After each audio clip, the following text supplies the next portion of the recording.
စီတိုနာကိုသိလားစီတိုနာတွေပါတော့ရောက်ဘူးလား စီလူနာဆိုတာဘာလဲ စီတိုနာဆိုတာအဲ့သူတို့ရန်ကုန်သားတွေပြင်းလို့ချင်းထုတ်တီးသူစံသွားကစားတာစီတိုနာမှာ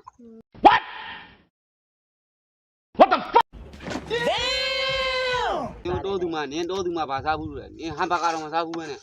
ကြီးကျယ်နဲ့နေငါဒီပါနေငါရန်ကုန်မှာတော့ငါနေကိုငါမပြောဘူးလား ဟာတော့ ငါ့ကိုဗါတဲ့ဟမ်ဘဂါတို့ဗါတဲ့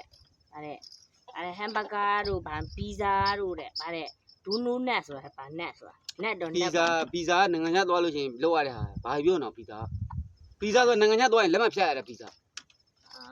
ငါအဲ့ဒါငါသိပါတယ်စားရတာလေဟိုဇလန်နေတဲ့တောင်မှပီဇာဆိုလားပို့တာလေ ဟမ်ဘာဂါလည်းငါနင်းငါပြောရှင်းလေးဟမ်ဘာဂါလောက်တာလေ အဲ့ဒါငါ့ကိုရန်ကုန်မှာတော့ငါ့ကိုတစ်ခါတော့ဝယ်ကြွေးပါလား ဟမ်ဘာဂါဆိုတာမဲသားအပေါင်အတွင်းနဲ့ကမဲသားအပေါင်စားကို ဒီကောင်းတော့ဆောက်ပြော အဲ့ဒါမှုန့်ကြည့်ကြတာမှုန့်ကြည့်ပြီးတော့ ညစားဘူးလို့လား ဟမ်ဘာဂါငါကိုယ်တိုင်လုံနေတာစီတိုနာကိုသိလားစီတိုနာတွေပါတော့ရောက်ဘူးလား စီလူနာဆိုတာဘာလဲ စီတိုနာဆိုတာအဲ့သူတို့ရန်ကုန်သားတွေပြင်းလို့ချင်းထုတ်တီးသူစံသွားကစားတာစီတိုနာမှာသိလား